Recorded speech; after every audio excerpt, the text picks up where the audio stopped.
Assalamualaikum warahmatullahi wabarakatuh. Selamat malam kepada para dosen pengampu mata kuliah Pendidikan Pancasila serta rekan-rekan mahasiswa sekalian. Perkenalkan, nama saya Anis Inaya. Saya mahasiswi dari program studi S1 Ilmu Hukum di Universitas Cyber Muhammadiyah. Pada kesempatan kali ini, untuk memenuhi tugas pengganti ujian akhir semester, saya akan mempresentasikan sebuah topik yang sangat krusial dan relevan dengan realitas sosial kita hari ini, yaitu tentang algoritma medsos versus sila ketiga, tantangan polarisasi digital di Indonesia. Teman-teman sekalian, ketika para pendiri bangsa merumuskan sila ketiga Persatuan Indonesia, tantangan yang mereka bayangkan mungkin adalah tentang pemberontakan fisik, kolonialisme, atau konflik antar suku di dunia nyata.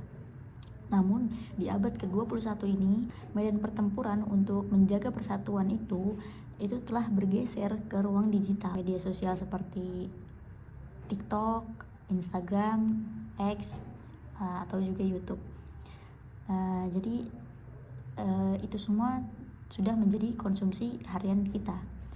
Sayangnya media sosial ini tidak bekerja secara netral ya. Di balik layar ada sistem kecerdasan buatan bernama algoritma yang didesain untuk mengurus perhatian kita. Jadi sifat algoritma ini sengaja secara tidak sadar menciptakan polarisasi, kubu-kubuan, hingga itu semua memicu radikalisme digital yang mengikis rasa persaudaraan sebagai satu bangsa. Jadi tujuan dari presentasi ini adalah untuk membedah bagaimana mekanisme algoritma media sosial bekerja, bagaimana hal tersebut menjadi ancaman nyata bagi sila ketiga, serta bagaimana perspektif hukum dan solusi etnis Pancasila dapat menjawab tantangannya. Jadi topik ini sangat penting karena jika kita gagal merawat persatuan di dunia digital, maka disintegrasi di dunia nyata hanyalah tinggal menunggu waktu. Jadi memasuki bagian pembahasan, mari kita bedah terlebih dahulu dari aspek teoritisnya. Dalam ilmu hukum dan tata negara, itu Pancasila diposisikan sebagai philosophisches Grundgesetz atau dasar filsafat negara, sekaligus sebagai Staatsfundamental Norm atau norma dasar negara. Artinya sebagai perkembangan zaman, produk hukum hingga perilaku sosial masyarakat itu harus bersumber dan tidak boleh bertentangan dengan nilai-nilai Pancasila. Sila ketiga itu menegaskan bahwa nasionalisme Indonesia adalah nasionalisme yang inklusif, itu mengutamakan persatuan di atas kepentingan golongan. Namun bagaimana realitasnya di dunia digital? Jadi mari kita pelajari konsep echo chamber atau ruang gema dan filter bubble. Jadi algoritma media sosial ini dirancang sebagai tujuan utama, yaitu sebagai user engagement dengan mempelajari preferensi kita. Jadi kita menyukai suatu hal dari sudut pandang politik atau isu tertentu. Misal kita suka scroll bola atau kita suka scroll tentang makanan, jadi algoritma akan terus menyuapi kita dengan konten yang sejenis gitu, sesuai apa yang kita suka. Jadi apapun konten yang selalu kita tonton, algoritma selalu membaca itu semua gitu. Jadi akibatnya kita hidup di ruang yang gema. Kita merasa kelompok kita paling benar dan menganggap kelompok yang berbeda berada sebagai musuh. Dari sentimen emosional, kemarahan, dan kontroversial adalah jenis konten yang paling cepat disebarkan oleh algoritma. Karena apa? Karena itu semua menghasilkan banyak ditonton gitu, banyak diklik, dan disinilah letak benturannya. Algoritma ini mengeksploitasi pelecehan demi keuntungan korporasi teknologi, sementara Pancasila menuntut kita untuk bersatu. Nah, mari kita lihat misal contoh nyata dari polarisasi politik yang belum sepenuhnya usai dari pemilu ke pemilu, atau konflik berbasis sara di kolom komentar. Jadi munculnya istilah-istilah merendahkan antar kelompok netizen adalah produk nyata dari polarisasi ini. Jadi berdasarkan data, penyebaran hoaks dan ujaran kebencian itu atau hate speech itu justru memuncak pada konten-konten yang isinya memecah belah persatuan. Jadi dari perspektif penerapan hukum di Indonesia, ini kita memiliki Undang-Undang Informasi Transaksi Elektronik atau UU ITE, khususnya pasal-pasal yang mengatur tentang penyebaran berita bohong yang menimbulkan permusuhan sara. Jadi penegakan hukum telah dilakukan terhadap berbagai pelaku penyebaran hoaks dan provokator digital. Jadi UU ITE ini juga dia terkhusus oleh penyebaran hoaks ya. Jadi kalau berita tersebut itu hoaks ya bisa terkena UU ITE. Tapi kalau yang disebar itu adalah untuk mengedukasi agar tidak adanya lagi korban selanjutnya, itu bisa lepas dari jeratan UU ITE tersebut.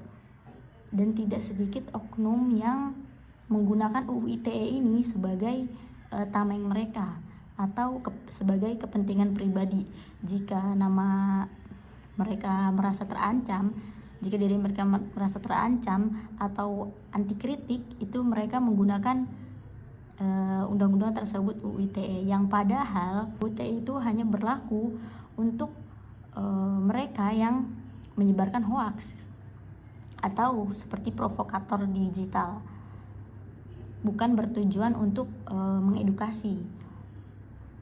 Namun sebagai mahasiswa hukum kita juga harus kritis ya.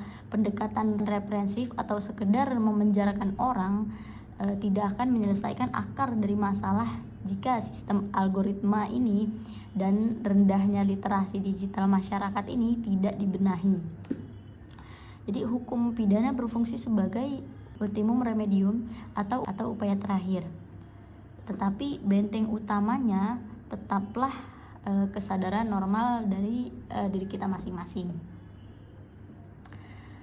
Jadi rekan-rekan sekalian dan juga dosen pengampu yang saya hormati, sebagai kesimpulan dari algoritma media sosial adalah realitas teknologi yang tidak bisa kita hindari. Namun kita tidak boleh juga membiarkan algoritma tersebut mendikte moral bangsa kita dan mengajak sila ketiga kita, yakni Persatuan Indonesia. Kita tidak boleh membiarkan algoritma tersebut mendikte moral bangsa kita dan juga mengoyak sila ketiga ya Persatuan Indonesia. Jadi kebebasan berpendapat di ruang digital harus tetap berdiri di atas koridor hukum dan etika kemanusiaan yang beradab. Jadi rekomendasi yang bisa saya berikan melalui analisis ini adalah yang pertama, mendorong konten pemersatu.